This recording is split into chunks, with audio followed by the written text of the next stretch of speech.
Like, I learned to deal with this just on like video comments. People will make a comment, maybe it's like a criticism or something, and you go, okay, yeah, that's a fair critique, but you don't want to listen to them because of the way they said it. And sometimes people get in there and they'll talk exactly like they know how like the production process works. Like, oh, for the rest of you out there, like Nintendo, no excuse for wasting your player's time having a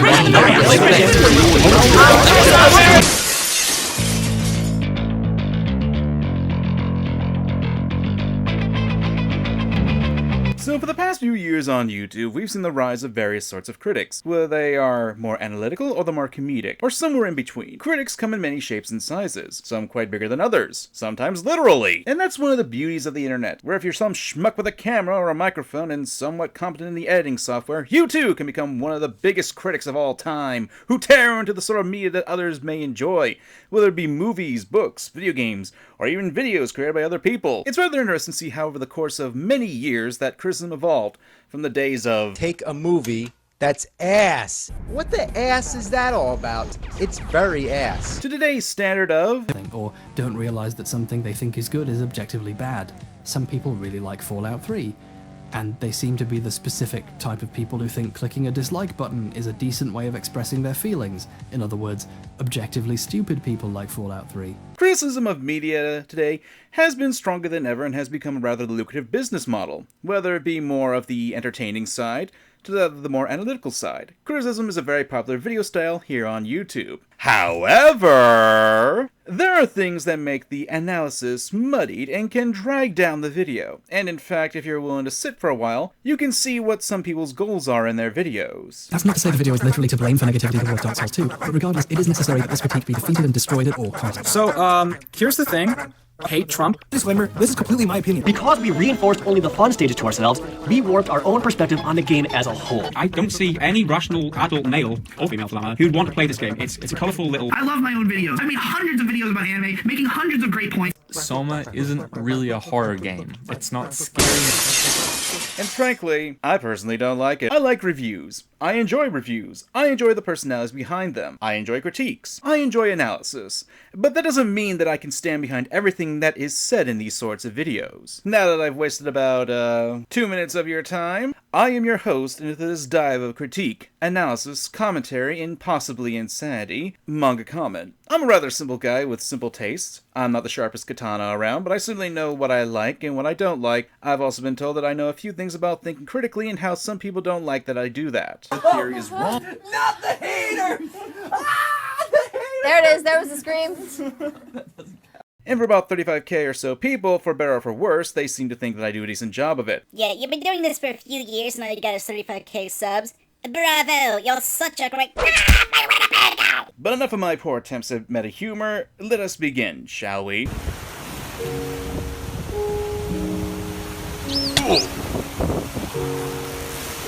As I stated in the introduction, we've got a lot of types of critics here on YouTube. And for better or for worse, you've got your pick of whatever kind of critic you want to follow. When it comes to critics on YouTube, it tends to be an odd situation. You've got the angry critics, you've got the day one critics, you've got the critics who like to just have fun with their craft, you've got the critics who like to analyze works, you've got the critics who... I think you get the idea. There are tons of critics and nearly the same amount of different types of reviewing styles. However, there are a number of trends that appear in quite a few critics and their styles, whether it be critics mirroring points from each other, taking points from others, or making false claims. Well, let's just say that I don't like it at all. And hey, not to be on my own high horse, I will say that I myself am guilty of doing these things in the past that I'm about to complain about. However, the difference here is I'm willing to admit that I've fallen into these traps, and I'm willing to improve myself for the sake of myself and my audience in the future. I'll stumble here and there, but hey, as one of my favorite songs goes... And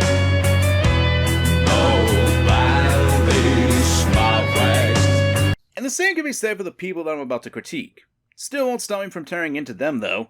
That being said, this video didn't come out of nowhere. For about a year or two, I've been sitting on the topic about reviewers and critics, from where their tactics and how they use logic in that regard. But it wasn't until a few videos that came out that finally pushed me into wanting to make this video. And I do say it was a combination of the videos, but they aren't limited to just them. The first was Bob Vids with his video on CinemaSins, Sustaining Stupidity, Why CinemaSins is Terrible. The video was a great analysis of Bob Vids and how CinemaSins is terrible. Duh. goes into the past of the channel and even talks about the issues with that type of content. It is a video that I would recommend to anyone, and don't be surprised if I reference this video within mine. The second video that comes to mind is from a channel called Sarah Z with her video concerning about bad media criticism, which is essentially the same topic as this video. However, after watching her video a few times, there are flaws in that video that I hold issue with media criticism. It's rather a bit ironic that there are issues with the video that you can find with other media criticism that you took inspiration from. The third video is from a YouTuber called Mauler, and his Star Wars The Force Awakens video. Or, I suppose you could also count that segment that he just took from... But you get the idea! Or more specifically, it was the first hour of his video, which he actually did take and separate onto a second video, so I don't know why he... whatever. While from a video perspective I have issues with it, what he says in it for the most part is solid, and I would be lying if I didn't take inspiration from the first hour to make these discussions and give me a kick in the pants to get this video rolling. Of course, there are other videos and creators that I take inspiration for in regards to this video, but I don't want to list them all in this segment since that'd be too much time, and besides I'm pretty sure I just tanked my watch time at this moment. Again though, as I said, and if you feel that I may have missed something or have misconstrued something, please feel free to enlighten me in the comments. All I ask is you try to make your comments readable and at least make sure your points are clear. And don't write in Swahili. I mean, as you can tell, I certainly don't have anything out of the hood that's that impressive.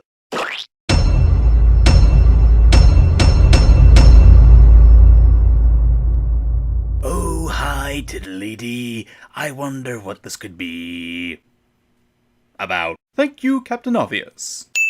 So let's talk about the parody and the satire that is CinemaSins. And I realized that Bob Vids, the person I just brought up in the last segment, did an excellent job explaining the issues with them, but I figured that I'd bring a few points from that video here, so let's go through that quickly. CinemaSins getting things wrong.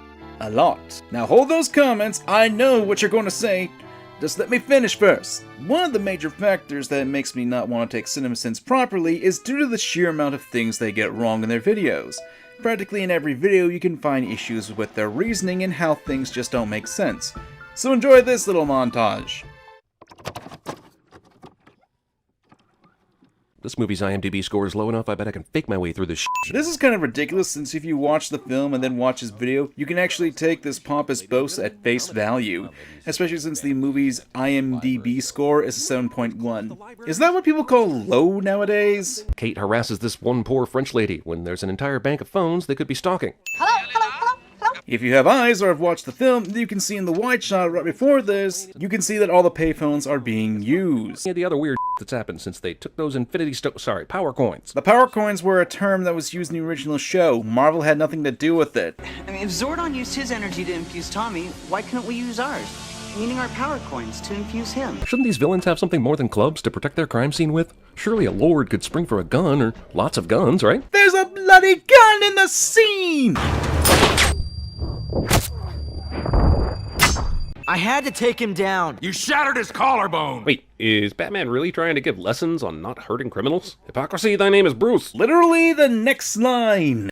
He's a drug-dealing pimp. I didn't think I had to prop up some pillows before I took him out. We needed him. He would have talked, but you put him into shock. Sorry. That was dumb. But he deserved it. And like I said, there are countless examples of this. Heck, there are channels that have made their careers on YouTube critiquing these issues and the mistakes that CinemaSins have in their videos. And now that I pointed this out, allow me to get to my second point regarding this.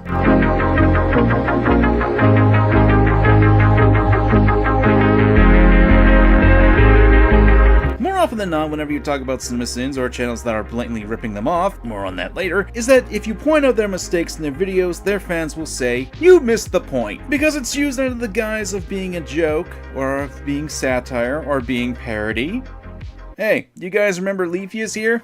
Remember when he tried to justify him making fun of people under the guise of satire and how that sucked? It's almost the same premise here. People and even CinemaSins defend themselves under those defenses. However, like Bob Vitz and others have said, the fact that there are times where there are basic flaws in the jokes can also be explained by just, you know, paying attention to the film. It's a means of artificially creating flaws with the films in an attempt to add sins and jokes. This wouldn't be too bad if it wasn't for the fact that CinemaSins actually owns up to making the mistakes. You see, one of the ways that CinemaSins and their fans describe their brand of satire is that it's spoofing the overly analytical and nitpicky analysts that plagued the internet for years on end. But like I said, when they actually admit their mistakes, then this undermines that form of satire. If they were really dead set on them being satire, then they wouldn't care about being wrong. In fact, it would help their case if they made mistakes and didn't own up to them, since one of the aspects they play up is, a lot of the mistakes we make are intentional. We're playing a character, a know-it-all, movie-obsessed, nitpicking asshole. So why would someone like that care if they were wrong? In addition, if you have to artificially create faults in a movie, it muddies the water even further because there's also another factor to consider with this. They actually make legitimate complaints about the films. People can satirize things and make correct criticisms at the same time. Definitely something that is very possible to do. Creators like Shammy are capable of doing all at the same time in his videos. However, when you mix completely incorrect criticisms, even if it is for the sake of comedy, it will cause confusion among the fans. A channel who originally called CinSins recently put out a video on the matter, and I think it's important to let a clip of that video say this. You're the nicest boy I know. And the only boy she knows. This sin is presented as a criticism of the film with comedic intentions behind it, essentially trying to prompt a reaction from the audience along the lines of, haha, isn't this film so dumb and silly? However, Jeremy is completely wrong here, and to demonstrate that, I'm just going to play the full scene that he's talking about. You're the nicest boy I know, and I have 300 brothers. If you play the full scene, you'll know that the sin is inaccurate. He's not the only boy she knows, she has 300 brothers. On top of all this, even if you were to remove that second line of dialogue so that she just says, you're the nicest boy I know, and you removed all of her brothers' appearances from the film, so that for its entire runtime we never hear her talking about or interacting with any other boy, the sin would still be inaccurate. This Wolf Girl character, whose name I can't be bothered to Google, is here on vacation, and that's the only context in which we see her in the film. There is no way of telling how many boys she knows in her personal life because we don't see her personal life. And this sin isn't some kind of isolated incident, by any means. He's wrong in a lot of places, but this is one of the easiest to demonstrate. CinemaSins here has misrepresented a movie so that they could make a joke at its expense. Knowing that Jeremy is wrong on this doesn't improve the joke. It means that the joke no longer works. Regardless of whether or not the intention behind this was to provide comedy or real film analysis, the error still detracts from the quality of the writing. And if you're a CinemaSins fan ready to disagree with me on this to tell me that there's something deeper I don't understand, or that this is somehow intended as satire, you know who does agree with me on this? CinemaSins fans. Under CinemaSins videos that feature more obviously incorrect sins like this, there's normally someone in the comments correcting him with hundreds and hundreds of upvote. Unfortunately, this is also something that people will often refer to in order to dodge criticism aimed at them. Gee, it's almost like I'm making this to be a point that I'm bringing up in the later part of the video. Imagine that! It goes against their original goal. Again, I need to bring up Bob's Bid videos, since he proved that by Jeremy's own words, one of the men who voices the majority of everything wrong with videos, that the original goal of the channels was this. But here's the biggest flaw with CinemaSins' satire defense. In April of 2015, Disney announced that they'd be making a live-action Winnie the Pooh film. Angered by this, CinemaSins' Jeremy uploaded a video of himself explaining why he thinks that's a terrible idea. You offend me, Disney. You offend me as somebody who has written and created original things. They're going to come in the comments and say, you make videos on YouTube using other people's movies. Blah-diddy-blah-diddy-blah. And yes, you're right. We also make a shit ton of other stuff. But more importantly, the reason we started that channel was to point out when Hollywood started slacking, started repeating too many things, started falling into tropes and cliches and cycles. That's the point of the whole channel, was to bemoan this shit. To anyone who has ever defended CinemaSins as being just parody or satire, that was Jeremy, co-creator and voice of CinemaSins, stating flat out that the whole point of his channel is to criticize films. You have to admit, based on this and all the other evidence I've provided, that the core of what CinemaSins is attempting to accomplish is criticism, even if they occasionally add jokes. So in some regard, criticism of the films is still a part of the actual videos that they make it out to be. Especially when you consider that some of the criticisms are things that Jeremy himself have made on his secondary channel, and that these criticisms also end up in CinemaSins videos. Evidence to suggest CinemaSins are just being themselves in their videos. Take Jeremy Scott's CinemaSins Jeremy channel. I talked about this in my Age of Ultron video, but for those who don't know, Jeremy Scott is one of the co-creators of CinemaSins, and voices most everything wrong with videos. On his personal channel, Jeremy makes videos called Before and After Movie Reviews that feature his and his friends' thoughts about a film before and after they see it. The problem is that some of the criticisms Jeremy and his friends make about a film in these videos can be found repeated in Everything Wrong with content. It suffers from character expositionitis. Like, there's too many characters, and we have to spend so much time getting to know each of them. That's why. Well, not just that, but like even planets. Exactly. This movie could easily have been called Getting to Know a Bunch of New Planets and His explanation of a black hole. Yeah. That was one of those moments where I was like, all right. I'm no scientist, but you didn't. I mean, that's even sounds like you dumbed it down for me. And you're talking to an astronaut. Well, yeah, that he had to explain it in the first place to this guy that was the only guy who could fly this mission. Here, a genius NASA astronaut will explain the theory of wormholes to another genius NASA astronaut. However, one of the bigger issues that Bob Vids neglected to talk about in his video about CinemaSins is the fact that CinemaSins is just as bad as the common cold, meaning it spreads quickly. Ever since the realization that CinemaSins format can make a lot of money, several clones appeared on the scene. Some cover movies as well, others cover video games, anime, hell, even as niche as My Little Pony had their own versions of CinemaSins. And when I say clones, I mean it. From lifting jokes, from taking the format of their videos, to sometimes even having the trademark punchable voice. Although, oddly enough, some of them also seem to have a lisp to them. Just take a look at any one of my videos and you will see that I'm a clone. Heck, some of the channels that even criticize CinemaSins also copy their format as well. Sorry, Sins. This isn't anything new on YouTube. If something that has proven to be a good formula that works, there's bound to be copycats. However, while it's something that is common to YouTube, that in no way means it's a good thing. Much how like we get low, easily made videos from the commentary community where they repeat the same points, reaction videos that use the exact same format, or clones of pretty much anyone who's popular, these are an issue. And why? Well... This is the only door to Tartarus. Whoa, I think someone put a little doom in this kid's show. This is a question you have to ask yourself. Why? Well, wasn't that familiar? It's one thing to be inspired by something, but to just rip it off wholesale? Jeez. How does this guy sleep at night? What's the point of doing... I gotta go.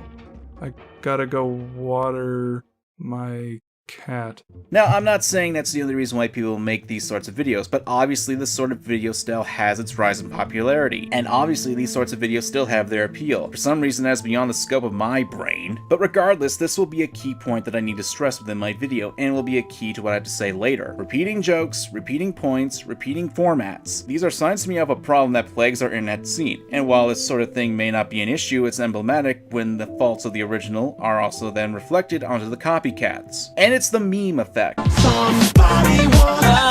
Not the memes you're thinking of. Okay, technically you're not wrong with that clip. Just play the actual real clip.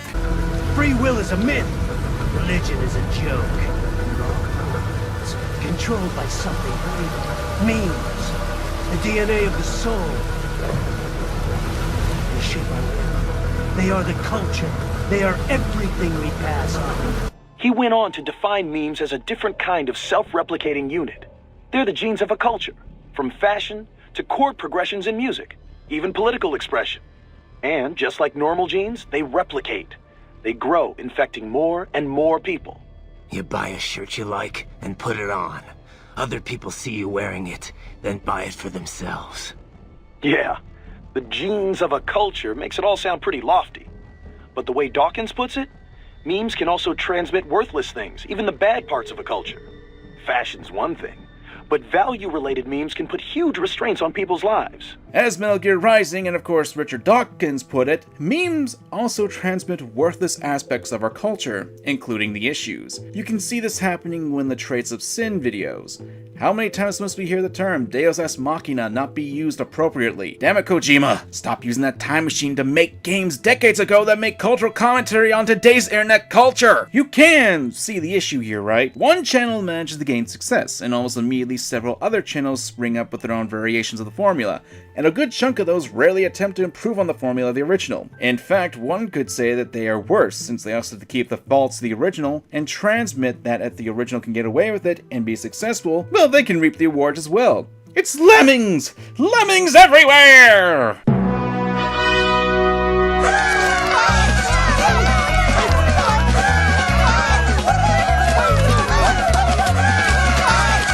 To be fair, a lot of the Sin clones, while guilty of this, some at least do try to make a spin on the formula.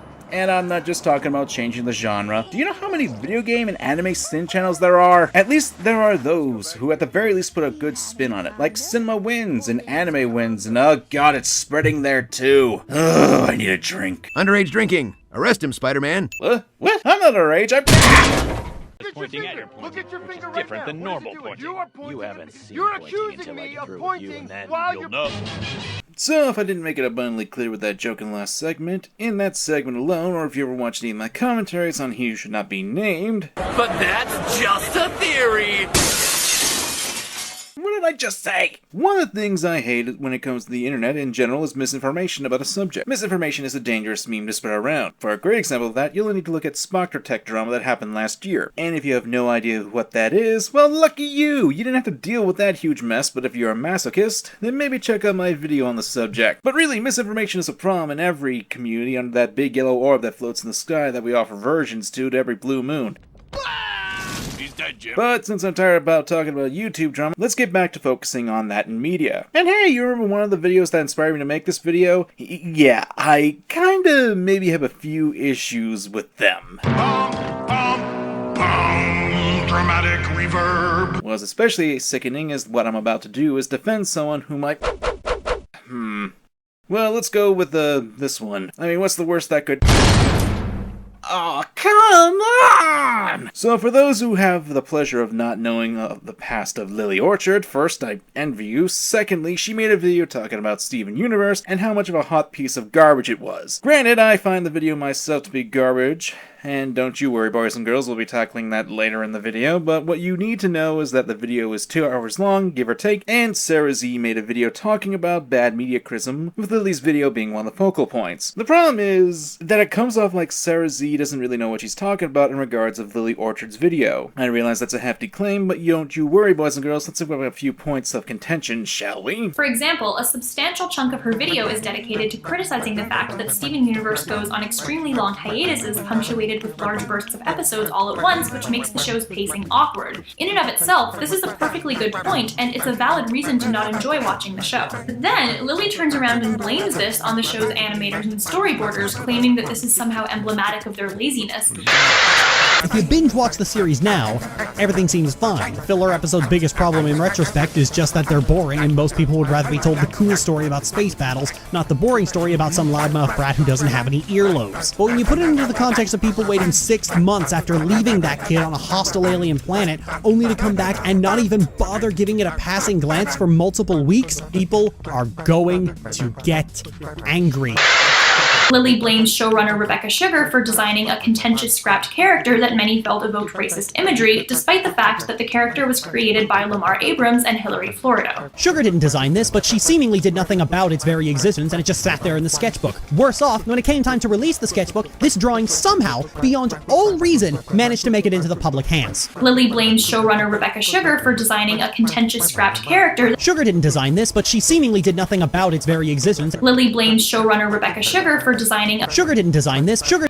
What a twist! Now, does that mean that Sarah Z's entire video is completely moot because I point out these inaccuracies? No, not completely, depending on who you ask. However, since I can point to clips in Lily's video that goes against the narrative that Sarah here is peddling, it does make it seem like Sarah doesn't actually know what she's talking about. Was this intentional or not? I cannot say. I mean, I don't possess the ability to look into the motives of people. I can speculate based on what they say and how they put it across, but at the end of the day, that's speculation and nothing concrete. Still, it is a problem that you'll often find with videos that critique other forms of media, not giving proper context. For that second example that I just listed, Sarah Z makes a claim that if you actually could stomach watching Lily's video without your head bursting into flames, you'd realize it really isn't much of a claim that Lily makes. Now, I could be missing something here. Again, 2 hours of listening to someone ramble on and on is not something you could elicit my full attention, but the issue is with Sarah here not using clips. If you're claiming that something is being said by someone or something in the media you're covering, then clips are kind of necessary to use. Otherwise, I can easily just go to the original source material, find a clip of it, and use it to discredit you. Naturally, this is a bad thing, as it leaves a false impression on the media that you're talking about. It makes it seem like you didn't want to research on the topic. And like before, your viewers will believe what you say about the topic, spread it, and misinformation will infect others and will allow the original target to point out these issues in your logic and derail any actual criticism that you may have. It's a dumb practice, but people will do this. They will focus on some of the most minor details in your arguments and analysis and will use that to dismiss your entire thought process. Sad but true. Goodbye. Oh no!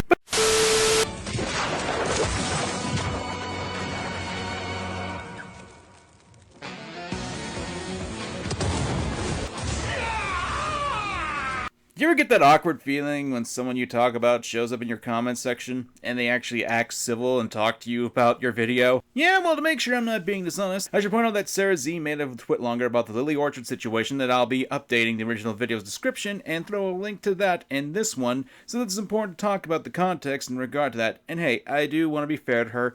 She did come to my video and again was respectful to me. But hey, that's probably what someone's gonna pull off for me bringing up complaints about Sarah Z's video and some issues that I will find since it's not actually critiquing a piece of media. Now, normally I would respond to this by channeling my inner Agent 47, since someone can make an argument that YouTube videos are a piece of media that can be critiqued as if they were films or whatever you like. But in order to quell those people's nitpick nature, fine, let's talk about Pro Jared and Sonic the Hedgehog. Because we reinforced only the fun stages to ourselves, we warped our own perspective on the game as a whole. I swear, if someone claims that line is a joke, I will find you and whack you with some weird-looking fish and escape on dolphins. So, context time, baby. ProJared released a video review on this game Sonic Adventure 2, and let me say, it's awful. And a user by the name of Ruby of Blue did a decent response to that review in full. And I'll be pointing out a few points made in the video to get my point across, but there are a few points that I want to bring up. That's when Sonic has a sudden realization. The military has mistaken me for the likes of you! That's stupid. I mean, really? Does anyone actually think they even look remotely alike? Look at them! Shadow's quills curve upward. He has bracelets on. The tuft of hair on his chest is completely different than Sonic's oval thingy. Their shoes are different. How is everybody in the world so dumb that they can't see the differences in Shadow? This is a common point brought up, and people always ignore this little thing called context. Shadow stole the Chaos Emerald from the bank moving at blitzing speeds at night. All the police know is that a fast-moving hedgehog-like figure stole a Chaos Emerald. Why wouldn't they suspect Sonic?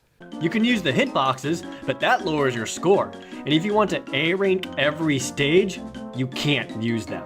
Incorrect. The faster you find an emerald shard, the more points you get from finding it. The way the hitboxes work is they slightly decrease the score you get when you find the next emerald shard, but you can still A-rank a stage while using multiple hitboxes. It all just depends on how fast you find it. By the way, Rouge is actually a secret agent for the US government.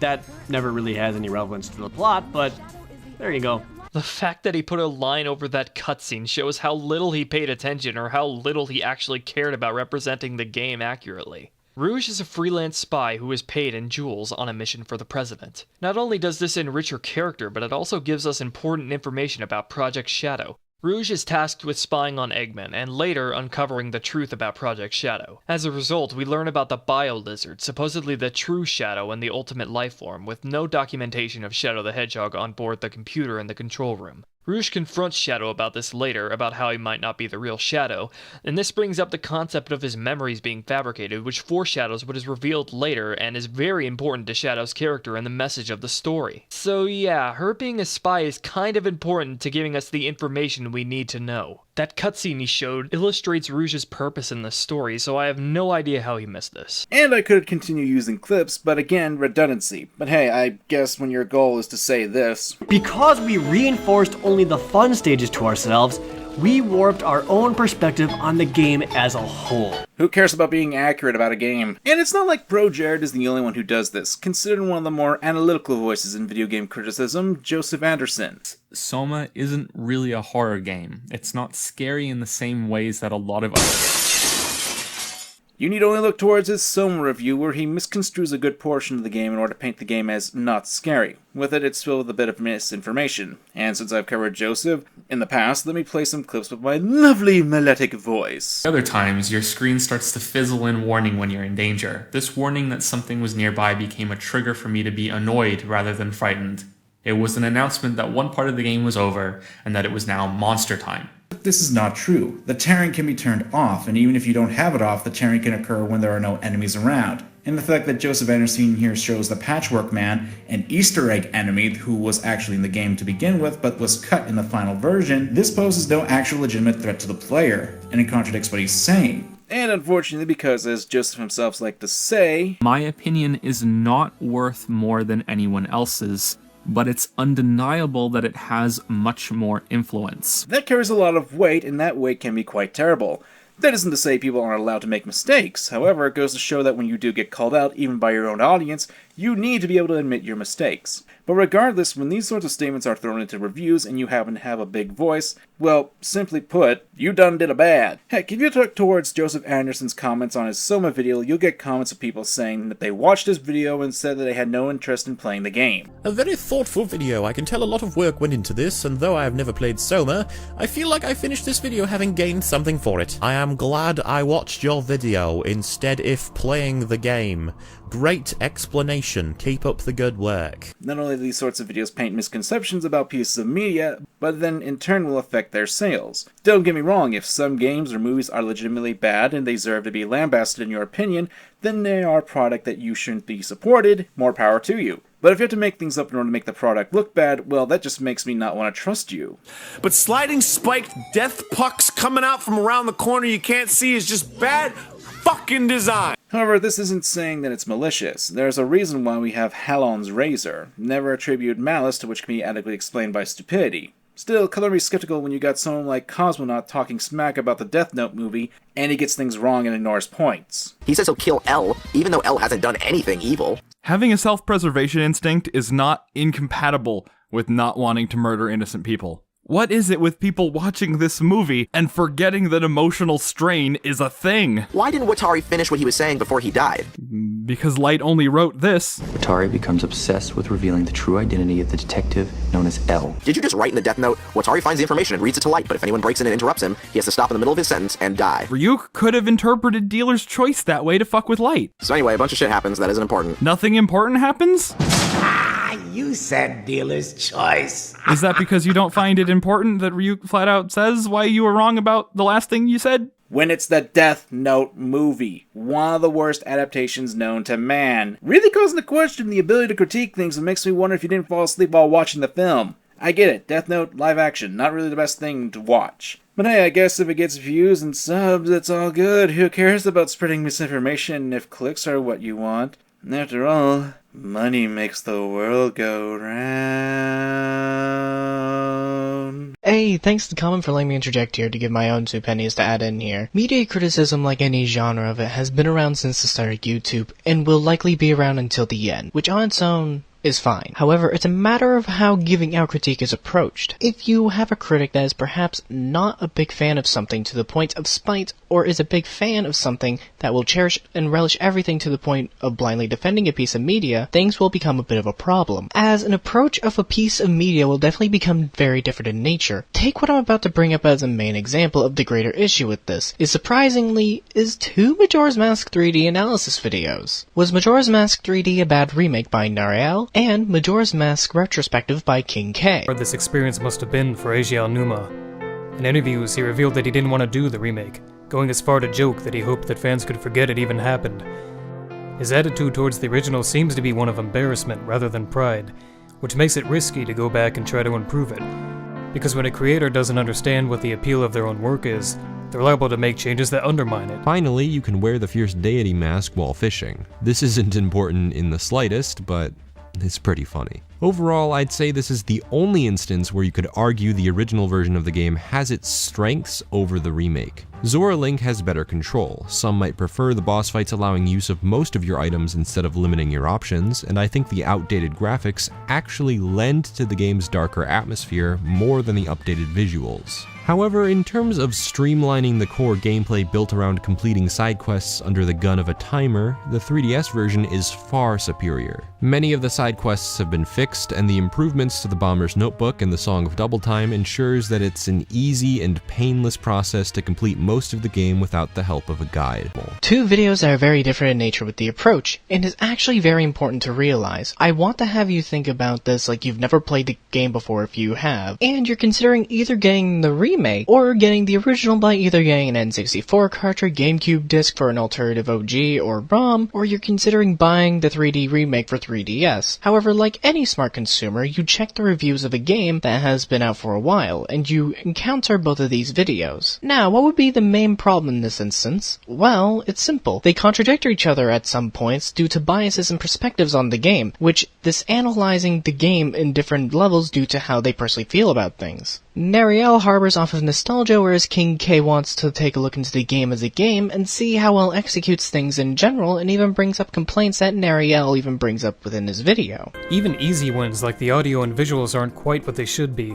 It would be foolish to say that the game is anything other than gorgeous on the 3DS, but maybe a little too gorgeous. Zora Link has better control. Some might prefer the boss fights allowing use of most of your items instead of limiting your options, and I think the outdated graphics actually lend to the game's darker atmosphere more than the updated visuals. You can easily attribute the first complaint made by Nariel as him not being able to properly hear audio, where the music doesn't sound muffled at all and fine overall. And the updated visuals are to give the game a new appeal and look for what Nintendo wants to go for. Although it can be debated that helped pave the way to make the visuals better, the limitations that were there during the time caused the game to have a different atmosphere from what the developers were possibly trying to convey back then. A thing that Nariel has even admitted to doing himself when it comes to his own involvement in a remastery for Majora's Mask to try and stay true to the atmosphere that he felt was supposed to be present in Majora's Mask.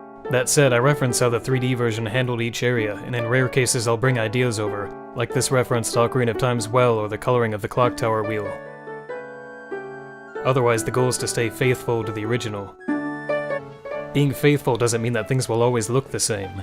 The N64 hardware was extremely limiting, and sometimes assumptions have to be made about what the developers were trying to do. And it could be hypothetically debated that the direction new visuals went was just what Nintendo was trying to go for originally, and Nariel's personal gripes are boiled down to personal ideals at best. Or Nintendo could have actually been aiming for an entirely different atmosphere, or just wanted to keep consistent with the other game stylizations and tones as we saw within the remastery remake of Ocarina of Time, and when Twilight Princess came out, which both also deal with a deeper and darker themes throughout the entire story. Whereas we see the person making the retrospective saying that they just felt that it helped give a better atmosphere to the game rather than made the game what it was. Although aside from that, there's also just overall ignoring actual facts within the game, which you can find out either from doing a simple search on YouTube, or even using the retrospective. Zora Link, well, he needs his own section. Among some graphical changes, his swimming physics have been substantially altered. He has 3 modes now: a slow swim while just holding the control stick forward, a slightly faster swim while holding the A button, and his fastest swimming speed when you hold the R button and A button at the same time, which consumes your magic meter. If you're out of magic, every time you press the R button, Link will dash forward underwater in short bursts. If there ever was a change I don't agree with in the 3DS version, it's this one. But to be fair, I do see where the team was trying to improve on the original. This is especially clear with Azora swimming. In most games, underwater segments slow down the pace, but in Majora's Mask it was just the opposite.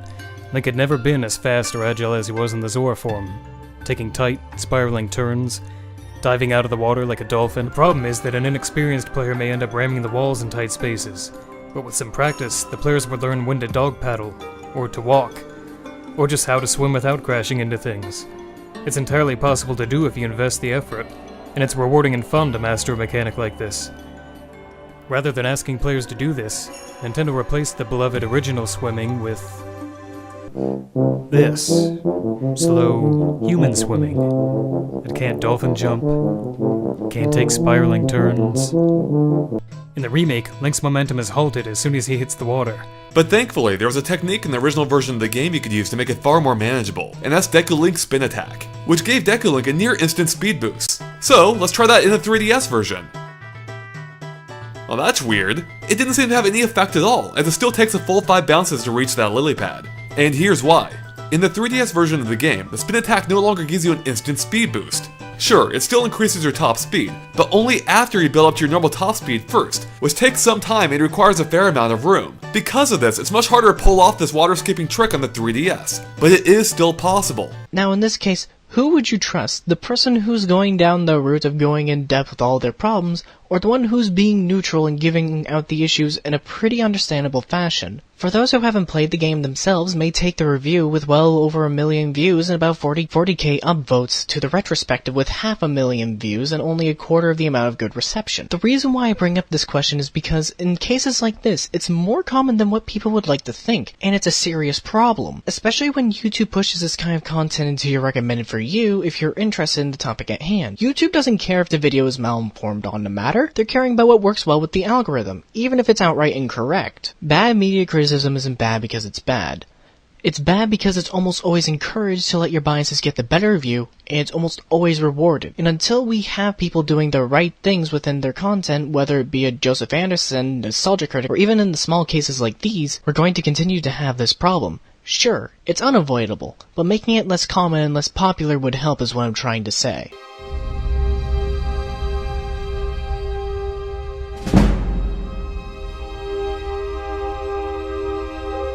So this part wasn't originally in my script, but I figured it'd be a good idea to talk about it and expand on the topic of misinformation. And there is reasons for why there's misinformation in media criticism. This does not mean that these are the only reasons, but these are some of the most common that I see. Sometimes it can be as simple as egotism. Now, I'm not saying I'm right about everything. Just most things. I mean, who doesn't want to put that ego on a pedestal? For example, in the case of Jim Sterling, who's cosplaying as Plague Knight's emo cousin. It is I, the steam cleaner! Now, I understand it's part of his character, and, you know, there's a certain charm to that. This is a real hardcore game! It's official. Definitely having nightmares tonight. And it's not to dismiss all of his points as being wrong, but there are times where that egotism does show. And I'm not going to deny that it can be entertaining, and he has done work for the industry, but that's not going to stop me from pointing out some egotism and issues. Like when he talked about the Steam Store and Epic Store, pretty much demonizing Steam in the process for having a few handful of shovelware games and making the situation out to be a lot worse than it was. For someone claiming that he's pro-consumer, Jim actually shows that any game that he finds offensive, or any journalists who find it offensive, believe that they have no right to a platform, and if a platform does give it to them, as in the case with Steam, they will demonize Steam. Aside from not risking your game listed in the same space as a school shooting game, aside from the generous revenue split, aside from the waiving of Unreal Engine royalties, the Epic Store is just straight up not filled with fucking garbage that pushes genuine games out of the spotlight. Epic doesn't have a feature that lets developers continually and endlessly alter their release dates to keep pushing their games right back to the top of the pile over and over. Because of this agenda and ego pushing, Jim completely ignores all the flaws the Epic Store had. I mean, Steam isn't perfect, I'll be the first one to say, but at least Steam had a search bar. From what I keep hearing, Epic Games didn't have one when they first started up. How do you do that? Oh, and there's much more. Many reasons why Epic Games can be considered horrible. Now, some of these may have been fixed because what I'm hearing is that apparently Epic Store is slowly implementing these features into their system, but here's a reason why. Let's go! The lack of cloud saving, having to be connected to the internet at all times, no controller support, no regional pricing, the inability to chat with friends, lack of user profiles, Linux support, screenshots, streaming support, no user reviews.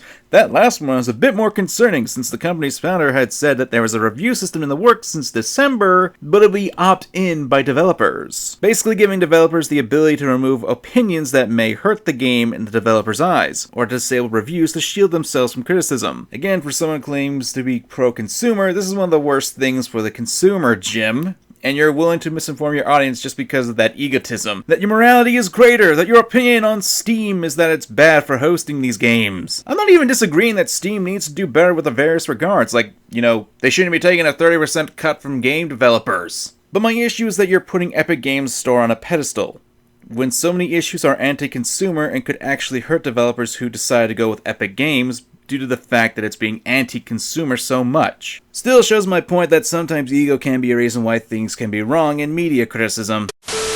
Now, I know some people will probably bring up the fact that Jim Sterling made a video before this video went up and the original video went up about talking about how Epic Store has some failings. Well, first off, I'd like to point out that when I made my first part 2, that video was already made before his video came out. Secondly, it can be argued that it actually strengthens my point since it's something that he should have actually done in his first video.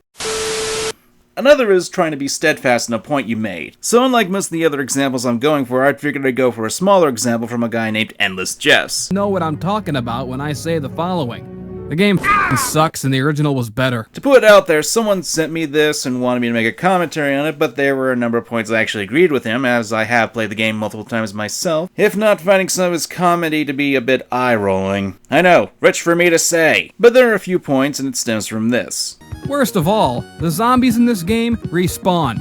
Yeah, they respawn. At least I think they do. I'm not talking about the ones who come in through the windows. I'm not stupid. I know how to block the windows. I swear to you, the zombies respawn. I can't prove it, but I know it in my heart. Spoilers, I guess. And he bases this off the character of Marvin, who, if you're not aware of in the game of Resident Evil 2, is a zombie who respawns, and he's the only one. Some of you are probably crying foul right now, asking me how I can possibly know for certain that they're respawning when you could just as easily suspend your disbelief and assume they're new zombies. I'll tell you, the answer is Marvin. Aha! Turns out I can prove it. There is only one Marvin. He is not a repeating model, because that wouldn't make sense. He's only in one area, because he's a real character who happens to go hollow at a certain point and begins shambling about the main hall. You can put him down and kill him, you can blow his fucking head off, and when you come back, he'll be back too. Confirming my theory that the zombies are in fact respawning! Unless I'm wrong and it's just him. And he goes back to this point, especially when he talks about the plant enemies. Because these bad time vines are like a perfect trifecta of everything I hate about the enemies in this game. First, they respawn. You cannot kill them permanently. Leave the room and come back and they will get up. Second, you better believe you gotta aim at their stupid weak spots. This time it's little pus sacks like the birthing tree in Dark Souls 3. Except here it's even worse because you have to aim at them while they wriggle around and do Groot stuff. You can get around this if you have grenade launcher or flamethrower ammo, but if you don't, it's almost better to let them hit you and hope you have a grenade to shove in their mouths. What's really funny is you actually watch his footage and you're somewhat familiar with the game and have played through it at least once or twice. You can tell that he's using acid rounds. The game outright tells you that with a note in the lab that the only way to kill these things is with fire. Somebody's note. Everybody's turned vegified. They keep coming back again and again. Burn them all. Burn them until their whole body is black with ash. There's no other way. Okay, well, I've been doing that. Which, not for naught, really makes me wonder how you missed the note 5 times. I actually did sorta get invested in this one, enough to play through it a modest 5 times. Even attaining the fabled S+ rank, so you know I'm a badass. I fail to see the logic here. I mean, there's also the fact it's just common sense. I mean, if Pokemon can figure this out, I think anyone who can play this game can figure it out. I don't know, it's just more jarring than learning that a Nostalgia Critic was actually in a game where you're fighting enemies.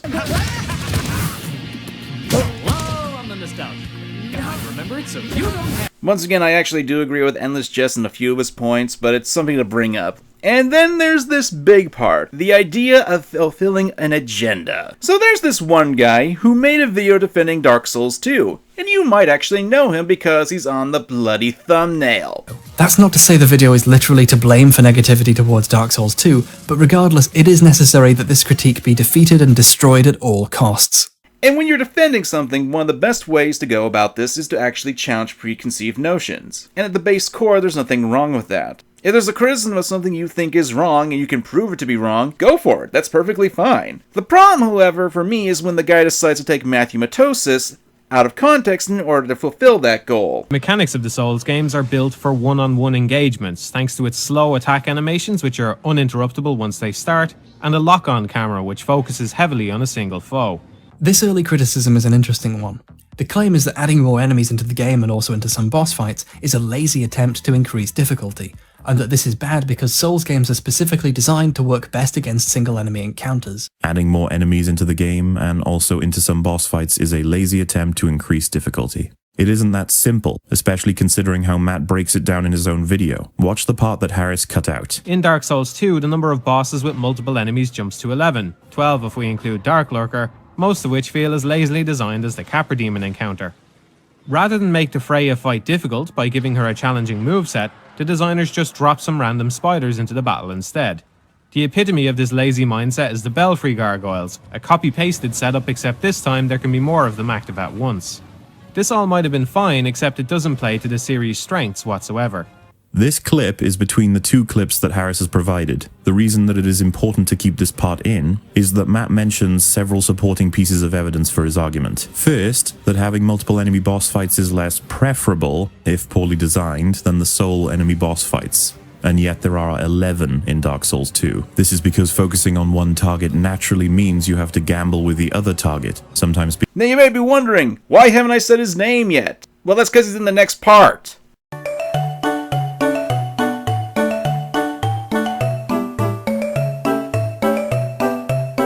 More than likely, the reason you clicked on this video is because of the title and depending on who was in the thumbnail. I mean, at this point in the script writing, I really haven't decided what the thumbnail looks like, but if I had to hazard a guess, I'm pretty sure I put the guy who more than likely inspired that horrible live-action Sonic movie. H-Bomber Guy. If you're at all familiar with the title of this video, or videos like, you're more than likely to know what I'm about to say about this. He was the guy who pretty much coined the video format of, hey, this thing you like is garbage, and I'm going to tell you why and crush your hopes and dreams and tell you that you've got terrible taste and that your mom doesn't love you and But yeah, Harris here inspired a lot of people to adopt the format. After all, not only does the title frame the video to be a match to spark up attention, both from the people who agree with the notion that the subject matter is garbage, because people like to have their confirmation bias be backed up, and from the people who are fans and will more than likely go to defend the product that they have some sort of connection to. These are extreme examples and shouldn't be painted as though they are the only people who do watch these sorts of videos. Far from it. However, it's safe to believe that the goal with these titles is to attract attention from those who would disagree with the premise and those who do agree with it. You need only look at things like Steven Universe, Fallout, or whatever has a huge following, preferably one that has a rabid fanbase and something that has roots in Tumblr. And hey, there's nothing wrong with that. Sure, I myself can find that to be a bit underhanded tactic in order to get views on YouTube, but it's understandable considering the way YouTube often likes to bend its creatives over and Point is, something I don't fully agree with, but something I can understand. Hell, I have to understand it's something that needs to be done. You're watching a video where I blatantly titled it after those styles of videos. I'd be a bloody hypocrite if I wasn't okay with it on some level. However, there's a reason why we're talking about these sorts of videos in the context of this one, and that's because I happen to find flaws in them. I can also extend this to be flaws I notice with a lot more long formatted content, not just garbage videos. The first thing is a lack of a manuscript. That's not me saying that I'm referring to people who make these long-form videos don't make scripts, but rather I'm referring to the ability to actually provide said manuscripts with their videos. Let's say that you hold an issue with something that a YouTube essayist says, and you want to quote them directly without misremembering the quote and don't want to cut context. Unless you've taken prior notes from the timestamps or you can't completely understand what a person is saying, it can be a daunting task to make sure you don't take people out of context. Yes, it can be done, but providing a manuscript to the audience should make it easier for people to refer to, especially if misquoting is an issue that the video maker holds problems with. Hell, more than likely, if you go down to my description right now, you'll see a link to my Google Doc that has this video script in it so you can make sure that my words are the ones you're hearing right now are the same as I'm typing out. For the most part. You jerks. Again, this is something that I find fault with, especially if you've got videos that happen to border on the 2 or 3 hour in length and you take issue with. Going back to Joseph Anderson, God fucking damn it! If you look towards his Soma and Horror Night videos, he'll provide a script for those videos. Meanwhile, a number of his other videos like Mario Odyssey, God of War, and Subnautica, his more recent long-string reviews, no such luck. I went to his Patreon to see if he offered the scripts as rewards now, and whoop, there it goes. Yep, my brain stopped. Also, side note, $5 to have your name in the credits? That's a bit of a rip-off, JoJo. Now that we've got the minor issue with these sorts of videos out of the way, let's get to the actual issues that I have with these videos. The 3 main issues I hold with these videos have to be the following. 1. Inconsistencies. 2. Sources or lack of them. And 3. Presentation of expression. So this is the part where I finally get to talk about Lily Orchard's Steven Universe video, and I will be referring to a creator by Grandpa Glasses who made a full-blown response to Lily's video. And it's a video I would recommend if you've got about 90 minutes to kill, have an interest in Steven Universe, or just don't like Lily. I wouldn't blame you for that. As for why I'm referring to Lily's videos rather than H-Bomber Guy's, for one thing, Lily has taken an obvious emulation from H-Bomber Guy, to even taking quotes and points that he's made in his videos. Final confrontation with the Master is incredibly nuanced and speaks to the quality of the writing in the original Fallout. a quality that the series has been sorely lacking as of late. We don't see villains that well planned out. The Master is essentially a mutated Hitler, but unlike a lot of analogies to Hitler, his motives and reasons for his actions are carefully explained. Hell, the real Hitler wasn't as nuanced as the Master was. The rest of the Wasteland doesn't want to live under the Unity's rule, but the Master doesn't care. If you want to talk him down, you have to prove to him that his goal isn't going to work, that it's a failure, a waste. Your only other option is to kill him. Badly written villains never explain themselves beyond platitudes. You know what that sounds like? Because there are no obvious speech options popping up with percentiles, there's no way of telling what the best way of attempting to talk him down might be, except for your own judgment. You have to engage him as a reasonable person. The best thing is, it's impossible for him to be talked down on moral grounds. He doesn't care about mankind's survival or killing people, because for him, the mutants are the future of mankind and the ends justify the means. The only way to talk him down is to explain why the plan wouldn't work. And a bit of... The Master had a comprehensive explanation for why the human race needed to be converted into mutants now. Bethesda can't come up with a single compelling explanation for why this is actually a good idea beyond the platitude of, we need to undo mutants, do you get it? I'm a racist. There's no philosophical struggle. Yeah, so next time you want to rep something off, be sure not to also take a $5 word that nobody uses in day-to-day conversation. We now return you to... And to be completely honest, once I started listening to Harris for a while, his smarminess and British accent was enough to make me eye up that razor that I got near my bathroom sink just to end it all. So let's talk about inconsistencies. Notable that this is the first time Lily has mentioned writing problems that don't stem from Sugar, so the discrepancy here feels a lot more blatant than it usually would. Like, if you're aware that an entire team of people are contributing to the show, why do you keep scapegoating Sugar for every problem with it? The fact you keep playing into this vitriol leads to a lot of contradictions, as demonstrated right here. Anytime something looks like it might happen, Sugar bullshits her way out of it. The show just doesn't have any writers. Either the show has no writers, which is false, or the show does have writers and you disagree with the choice. It should be obvious why this is a bad thing, as it can make the creator of these come off as playing with a bias and make the analysis not as tight as they can. And it's like this isn't the only time Lily does this in her video. So just bringing up certain episodes, but then cutting out certain episodes that go against her points. Evidently happened was Lapis found a new victim, but because Sugar continues to write the character she thinks she wrote, rather than the one that she actually wrote, and has an understanding of views on par with Dr. Wolf, this all goes unaddressed and more time is spent reinforcing how sad and angsty Lapis is. This all comes to a very heated conclusion in Raising the Bar, where the fear of being caught up in another war makes Lapis want to leave Earth. The entire episode is one long string of Lapis being the fucking worst, but a personal highlight goes to this scene. I can't. I won't let myself get caught up in another war. So then, two problems. The first is that Lily never explains why Lapis has such animosity towards Peridot and Barnmans, which is directly confronted and addressed in the episode multiple times, including the media clips Lily manipulated via editing to look worse. Let me show you. You used me like everyone else did, but it's not like that anymore. It's different now. I'm different. I'm gonna tape recorder too! Look, I get it, you know. You're confused. You can never go back to homeworld. This place doesn't exactly feel like home yet. You're alone. No one could possibly know what that feels like. Oh wait, I do. You trust her, Steven? Because I know her. Lapis, you're not even giving her a chance. You should have at least gotten to know her before you decided you don't like her. Peridot, are you okay?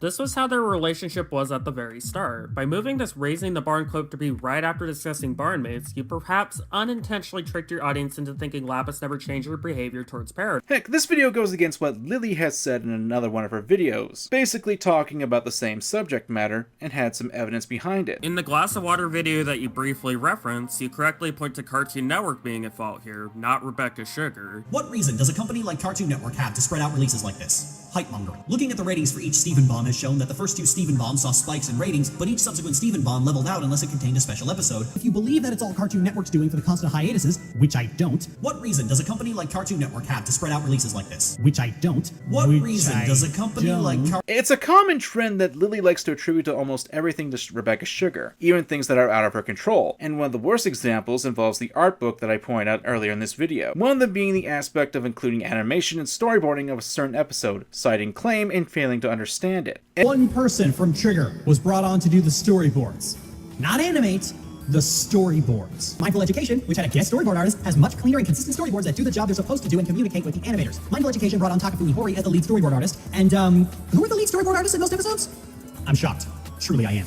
This is my shocked face. The storyboards were then handed to Hori-san, and he did beautifully detailed cleanups of the panels and added extra poses for animation. He also did some masterful work on the action sequence in my partner, Colin Howard's boards. These drawings were finally sent to Cinema Image Pictures to be skillfully animated and colored into the final product. And looking at the accompanying keyframes, we can confirm this is indeed the case, with Takafumi Hori making a very specific correction to Vani's stance in regards to Hollow Pearl. Now, why would Lily use a wrong storyboard when discussing Takafumi Hori's storyboard specifically? And why would she lie and say Takafumi Hori didn't do some key animation for scenes in this episode? Congratulations! You just pulled a Matt Pot! That's the problem. If your claims can be disproven by your own sources, then it shows that you're willing to cherry-pick examples, not actually take into account information that could help with your analysis as well as push an agenda. More than likely, I'll get people commenting that I'm doing the same thing, even though I'm citing my sources and such, as well as providing links so you can find information that's discussing it. This can also include quotes from creators of a work. And finally, that refers to my final issue with the presentation of expression. One of the most iconic things you can glean from Lee's video is the part where she says at the 1 hour and 52 minute mark. Let's get down to the bare bones of this, since I know this is what everyone is going to be quote mining. Do I think Rebecca Sugar is a fascist sympathizer? No. Do I blame anybody who comes to the conclusion that she is based on Steven Universe's content? No. I maintain that Rebecca Sugar remains completely unaware of the implications of her writing because she's just not paying attention outside of her very specific goals. Unfortunately, because a good portion of Lily's video is based on Lily's implications that she herself read into it, a number of times based on false information and information that Lily refuses to cite, and is continuously lambasting Rebecca Sugar throughout the video, really leaves an odd taste in my mouth. It's also that she can use it to quote mine and attempt to make it seem that she doesn't believe the thing she spent the better portion of 2 hours trying to make apparent. Sugar, you are such a fucking creep! Oh, and one more thing concerning Lily Orchard. It's kind of funny because later on she makes a public statement on her Tumblr basically confirming that she does believe this. Way to make this really confusing, Lily! Thanks! I don't think this to mean that Lily is the only person who does this. I can point to people like Joseph Anderson, and how he'll misinterpret a game's mechanics or parts of a game in order to push a narrative that he's trying to sell to his audience. And you may be asking, why do I find this to be an issue? The expression. And this will tie into the next chapter, but it's important that I talk about it here. When people make claims, they will often frame their opinions with objective language, backing up their claims with evidence. It's par for the course. I've actually done it in this video too. However, the issue comes when these points aren't being framed as opinions, as things that make the author feel something that they bring up. Creators and authors will often try to appeal to their audiences, telling the audience how they should feel or how something should or shouldn't be done. It's how you can get H. Bomber Guy to make a claim like this. This looks a whole lot like playing the game wrong and blaming the game for it. Matthew is still trying to use the lock-on mechanic in fights even as late as the Watcher and Defender bosses, and he's still using a shield. Aw, bless. Someone really liked the previous games and tried real hard not to unlearn what they learned there. If these people want to merely express their opinions, then how could they stand to actually go out of their way to make it as if they were their opinions? However, it's not an opinion when what you're backing up your opinion is evidence that can be contradicted and potentially disproven. Again, if I can find your source and prove that you're effectively wrong about the situation, then that's a problem. Humans, and we're stuck as humans. The chances of us having some bizarre new species-changing evolution are incredibly slim. But squids, on the other hand, are playing by a completely different set of genetic rules. Just this year, in fact, just a couple weeks ago, as we researched this episode, scientists discovered that cephalopods don't follow the normal patterns of protein building with RNA, at least not as strictly as we do.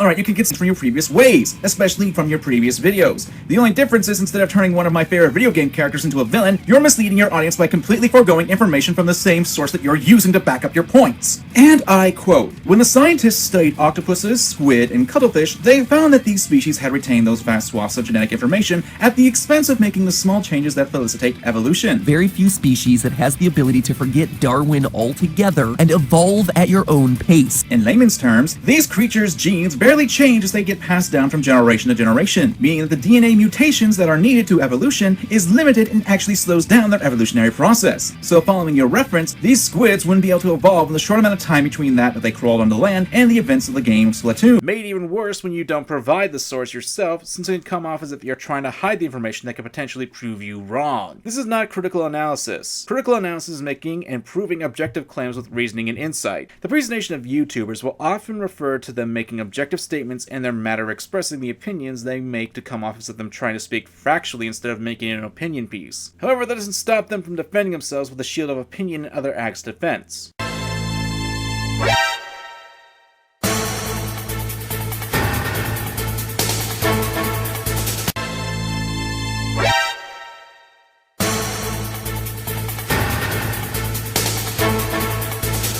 Criticism is obvious on the internet, and despite what some people like to think, just because you say something is an opinion, that doesn't mean you can't get called out for making your opinion out to be objective, how you frame your opinion, or what you say. You see, one of the things I find fascinating about critics on YouTube is how they react to criticism. Now, this isn't to say that everyone reacts in the same ways that I'm about to go over. Not all critics. Hashtag not all critics. Heck, I can point to someone like Super Eyepatch Wolf who responded pretty well to a video by Craft Dwarfs, and I've had people who come to my videos that I've made, people like Birdkeeper Toby, and hell, I've had people come to me asking me to make videos on them. Not to toot my own horn or anything, but before I get into some of the worst ways people have responded to criticism and how they'll defend themselves, I felt it necessary to explain that not every critic reacts in the same ways that I've talked about them. But when it comes to criticism, when people levy their issues with some creators, it can seem as if your words aren't able to make the dent in these people, and these are the tools that they use to accomplish that. One of the first is that people will often resort to is the greatest and most common, and one that I've already spoken about. It was a joke. That's the joke. Before I get into my example to explain this, let me talk about comedy. Oh! My dick's falling off! There are near countless ways to perform jokes. Hell, a bad joke told great can make people laugh, but a great joke told poorly can elicit you getting some weird stares from people. Jokes in comedy come down to execution, timing, subject matter, and several other factors, including the audience themselves. And now that I've spoken about that, let's talk about Quentin reviews. So, here's the thing. I fucking hate Trump. Another disclaimer, I'm aware that I've talked about Quentin reviews and I've stated that I wouldn't talk about him on my channel unless it was important, but in that regard I feel like this is probably one of the best examples to talk about it when referring to using jokes as defense. So some time ago, Quentin went on the State of YouTube podcast. Why he was on there isn't really important to this video, but he says in regards to his video concerning the T-Series vs. PewDiePie situation, which he took down, was this. As for the whole T-Series video, I realized, here's the reason I took it down. That was growing incredibly fast. It was a smart upload as a business move, and it was going to become my most viewed video, and I don't really care about that whole thing. And I did that video kind of half caring, being like, I'll make some jokes about this, but I don't think it matters. A lot of people got mad about the situation, telling me it was a bad video because of 1 or 2 points they didn't like. Yeah, and I just want to say, like, people are writing criticizing me for that video and that it wasn't a good video. Like I said, I didn't care about the situation, I just wanted to make some jokes about it, and I thought some of those jokes were funny. Link to the full podcast down below, but it's something that Quentin will often refer to. That it was a joke. However, watching Quentin's video about the subject matter, it doesn't come off as a joking video. In my eyes, it comes off as more analytical. I guess I've been doing YouTube so long and I've been researching the culture so long that I no longer see individual successes as actual representations of merit. Instead, I see them very cynically as repercussions of cultural events and changes on the website. PewDiePie is number one because around the time that YouTube switched from maximizing clicks to maximizing watch time, he started uploading long-form Let's Play content. Obviously, I'm not going to play the whole video. If I did, not only would that kill the entire pacing of this section, but for the fact that Quentin has admitted taking down full uploads of the videos. However, nothing in the video comes off as a joke due to his tone, not understanding the joke or meme of the T-Series versus PewDiePie situation, and etc, etc. In the description I'll be linking towards 2 videos by 2 creators, Just Jargon and Mr. Obvious, who made videos talking about the T-Series video that Quentin made. Again, I'm not sure if I should link the video copy that I was provided, since Quentin has taken down direct uploads of it, but after how long it took to make this video, I'm sure as hell not going to let Quentin take this video down. Again, his video doesn't come off as a joke, but he'll defend it himself by saying that it was. I mean, I can say a lot about Quentin reviews, and I have, but we're moving on. So, anyone remember Joseph Anderson? Well, he released a video talking about horror games and how they didn't scare him. I covered the video myself recently and also covered his response to the comments that he had gotten for that video. If you want more context of the situation, I suggest my videos, but his response to people calling out his rather off ideas about horror games was classy. You thought the movie was just okay. Meanwhile, your friend turns to you and says, "That movie was really good." How do you respond? Do you A, disagree and have a discussion with them about it, B, ask why they liked it and hear them out, or C, rip off your shirt in a frothing rage and ask how dare they represent their opinion as objective fact, that they're a monster for trying to speak for everyone and declare the movie as really good? Then you launch into your rehearsed speech about how important it is to remember everyone has a different opinion, and I think you get the point of this exaggerated example. And this is something I've kind of seen crop up a few times, especially recently with a guy named Snowman Gaming pretty much doing the same thing. And this is emblematic of a defense that people will often go to in order to deflect criticism, and that's to cherry pick. Considering that you're watching this on my YouTube channel where I regularly present my opinions in videos, I'm sure you know where I'm going with this, and you may immediately think that it's not fair to compare statements made in everyday conversation to those made in a scripted video. However, I don't think that's true, nor do I think you'd really want that if you fully understood what the result would be. First, let's demonstrate exactly what's happening. The video I released before this one is a great example since there are over 100 comments on it that address objectivity versus subjectivity instead of discussing anything brought up in the video. As I stated in my response to the video, not only are there a number of comments that counter his complaints about people not actually arguing his points in the video, but he also cut context. I even had one of the people whose comment was highlighted come to me and say that he was talking to Joseph and was actually addressing Joseph's arguments to the video. Cherry picking was where you can choose and take what is available, and in this case, Joseph Anderson bloating up an issue more than it is. Even in his video, if you stop when he's scrolling through the comments, you can see that there are people who are actually addressing his arguments that he makes in his video. And nowhere does Joseph actually address these in his follow-up video. It allows him to actually point out that people are just taking the fact that he's using his opinion to express his views and complaints when that's not just the issue. I guess it's easy to win a fight with an opponent made of straw. And in case you're wondering, the issue was with how Joseph structured his video. Like I said in the last chapter, if you're using evidence to back up your opinion, and if that evidence is false or faulty, or has contradictions to it, then it's not really an opinion anymore. Speaking of opinions, that's something that people will also use. Opinions are the things that everyone has, but once again, the moment that you start using it as a shield to deflect people's complaints, then it becomes an issue. And you'll see people often refer to the opinion card. There are still a very few precious little petals on the internet that can't take the fact that people like and dislike things that they don't. And they do this in order to get criticized or be afraid of backlash. I'm sorry, but just because it's an opinion, that doesn't mean it can't be criticized. Once you put something out there on the internet, people will more than likely rip whatever product you have put out into many pieces. And what's ironic is that these people that use this are critics. They tear apart into products and explain why they are bad. Like take Mother's Basement, where he'll say this. On his Twitter, he'll proclaim that his videos are subjective, and yet you'll see this in his Goblin Slayer video. But for the rest of you out there, the hardcore Goblin Slayer fans who just want to see the community around the series grow, want it to be recognized for its better qualities, and want it to make a lot of money so that more of the series gets adapted and more shows like it get made, please, don't let defending this one scene be the hill that you die on. Instead of acting like nothing's wrong with it or like people are wrong to be upset about it, acknowledge that it's a bad first episode, or at least a potentially offensive one, and try to draw people's attention to the parts of the series that you think they'll actually like. Proclaiming that the first episode of an anime is objectively bad because of a singular scene. And yes, I'm aware of the scene in question, and if you're into anime, you know about the context of this scene. Moving on from the scenes that may potentially get my video terminated.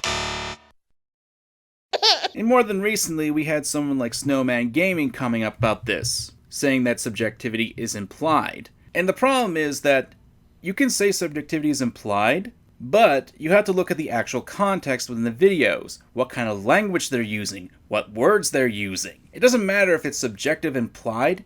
If what's in the video contradicts it, that's an issue.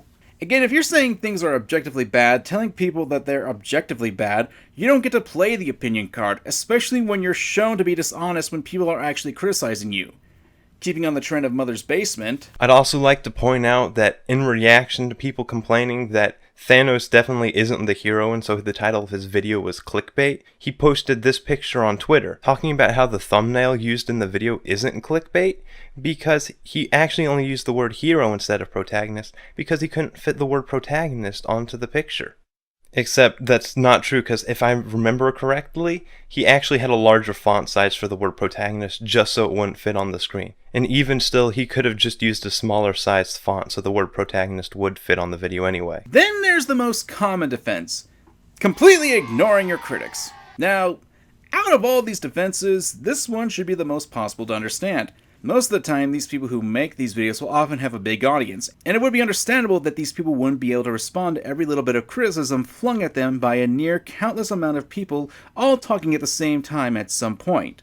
No one has to respond to criticism. No one has to listen to criticism. No one even has to acknowledge criticism. But there's a but. A big but. And I cannot lie, you others can't deny, when someone walks in with an itty-bitty case and shows up right in your face, you get, "Who is Sans?" This defense goes right out the window the moment you addressed any critic in any fashion. Not only you are acknowledging that the critic exists, but how you go about can actually make the situation worse. I've got a number of other examples for this one here, so let's start with someone who we already talked about in this section, Quentin Reviews. Where in my first video about him, and in one of my more recent vids about him, he has shown up in my comment sections. Oh, not to actually talk to me, but to sidestep and respond to someone else. And don't misunderstand, I didn't drive Quentin away. I actually attempted to talk to him in the comments, but he wouldn't respond. I wasn't rude. I wasn't trying to pick a fight. Did I make jokes at his expense? Yes, but he's made jokes at people before, so he doesn't really have a right to complain. He just decided to ignore me when I confronted him, and then subsequently refer to his critics as Guffies on his Twitter account, and then block everyone in a short time later.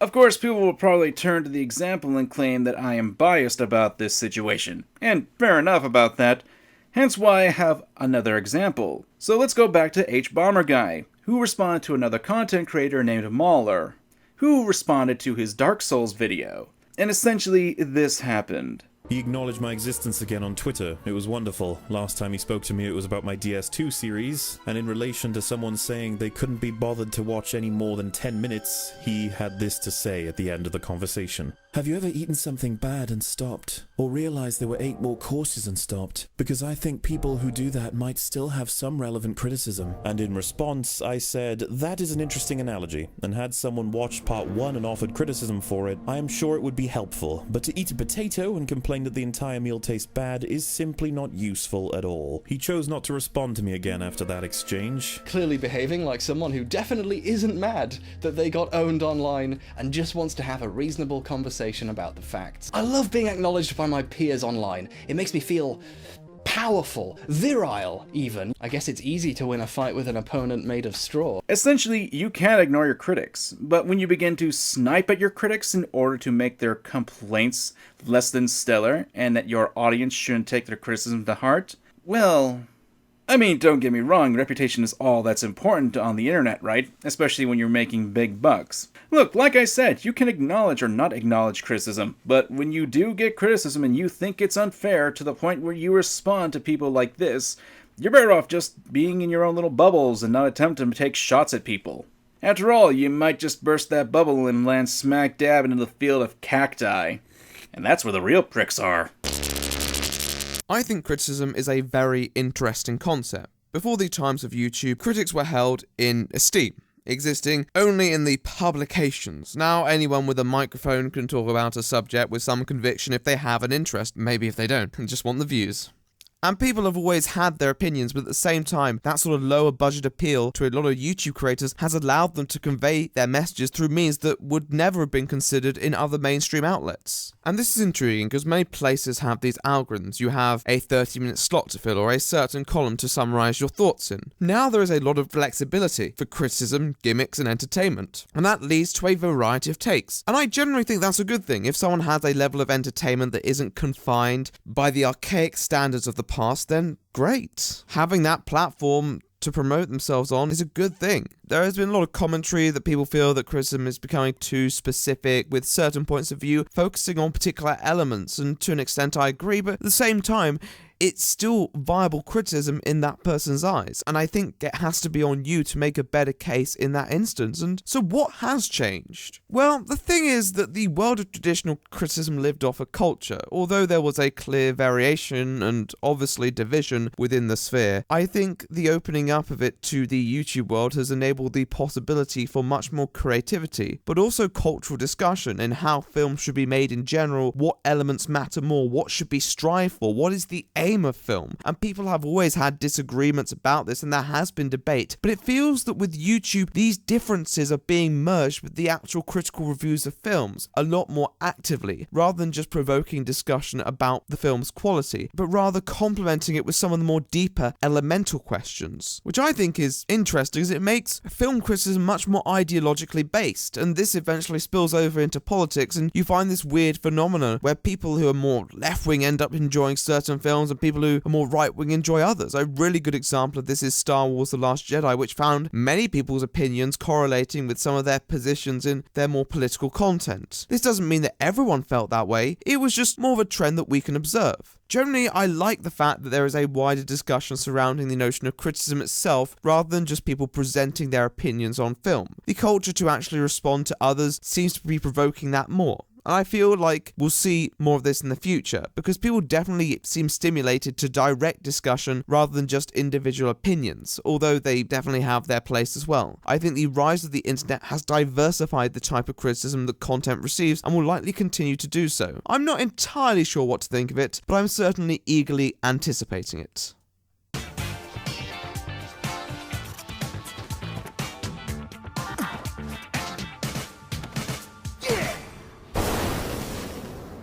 I'm pretty sure that everyone who is fans of the people I've talked about in this video aren't actually watching at this point, not unless they're open to listening to other people's thoughts and opinions. If so, well, thanks for watching, and if you're willing, I do have a single request for you if you are willing to humor me. Stop eating this kind of content up. Now, that's not me saying don't watch it. That's me saying don't just believe what some internet personality tells you. Get varying kinds of opinions in the matter, and that goes for me too. Don't just accept what I say here as fact. This is merely an interpretation of how I view these videos that often makes me question whether or not I should be in a mental institution. But by that same token, hold these people, these content creators, to a higher standard. Don't deal with absolutes unless you're a Sith. And for some of these creators, well, to me, they're kind of a bit of an emblem as to why sitting through these videos makes me want to eye up that tasty red X in the corner of the screen. And that's kinda sad.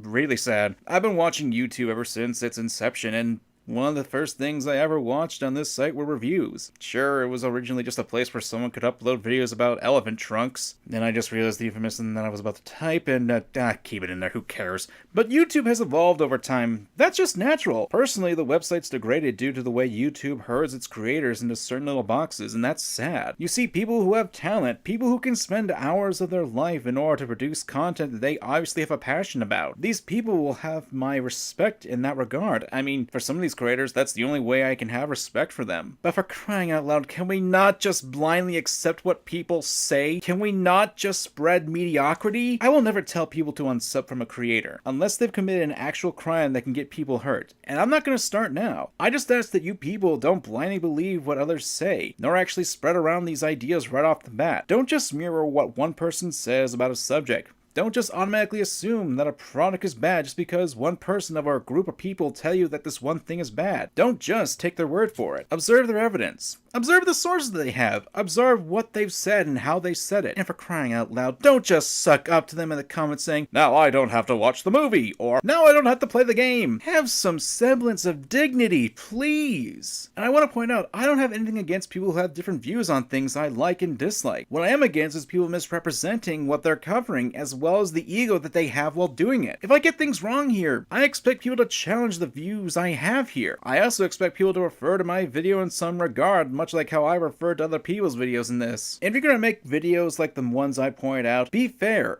Admit your bias. Source everything and don't cherry pick. So here's my final word. Everyone's a critic, and everyone has the right to express themselves however they want. But just because you have the freedom to say what you want, that doesn't mean you are free from being criticized. Opinions are not get-out-of-free jail cards, but people will play them as such the moment that people show the hint of disagreement or any sort of critique that is levied at them. I don't care if this video gets a lot of traction. I don't care if people ignore this. I don't care if it gets big. I don't care if this video goes viral. This is something that I felt needed to be said. This is something that I have to talk about, since I believe critique is a massive part of our culture, and I want want to see better. The problem with this idea of criticism of others and of media comes from the odd idea of how it's said. I'm sure a lot of people will have noticed that I choose to reference Joseph Anderson in this video a bit, and there's a reason for that, and it's that I disagree on the matter of subjectivity in writing, and I would say that it's imperative to use subjective and objective writing at appropriate times for the sake of the audience clarity. And this doesn't just apply to Joseph Anderson either. Using the guise of everything is subjective right off the bat can be viewed as counterproductive, as the possibility of misinforming your audience comes up, much like how Joseph did with the game of Soma. There's also the use of buzzwords, big words, or even the tone of the critic likes to use, and they should be coming under scrutiny. They're just the script delivery. Essentially, they're just some fancy trimmings on the cover of a book. You need to be able to hear past the tones, the aesthetics, the flowery language, and really dive deep into what's really being said, since beyond the window dressing, there's where the content is. That's where the points are. Looking at the words that are being said are what actually counts. I mean, don't get me wrong, you can easily enjoy a critic for the aesthetics. But if you really take advice to the people when it comes to products, that you really need to pay attention to what they're saying. That goes for me too. And finally, there's condescension and how it's applied to the alternative perspectives. And while I have mentioned H. Bomber Guy, he is the perfect example about this situation, although he is by far not the only one who does this. In a lot of his videos, and most notably his Dark Souls 2 video, he will treat alternate perspectives like they're toxic pieces of garbage, and has asserted that people who do are, well, objectively stupid people like Fallout 3. And he'll do some of the worst things in order to do that. Like, take Matthew Matosis out of context multiple times. And hey, it is possible for this condescension to be used for comedic purposes, and I'm sure that's what it is. However, from where I stand, it's still a massive gray area. It's hard to understand if he genuinely means to insult people, since he's willing to take people out of context in order to make his points, but who knows? Look, at the end of the day, I just want better. And with this, I'd leave this video asking you, the viewer, a few questions. What do you want from Mediacrism? Do you want the analysis to be fair? Or are you looking for something to confirm your opinion? Do you not want to be challenged? Or do you not want to have a new perspective on things that you love or hate? My goal of this video isn't to lambaste the creators that I highlighted. My goal isn't to raise the pitchforks. My goal is to see Chrism evolve, to become better. I'm MangaKamen, and remember to examine your fandom.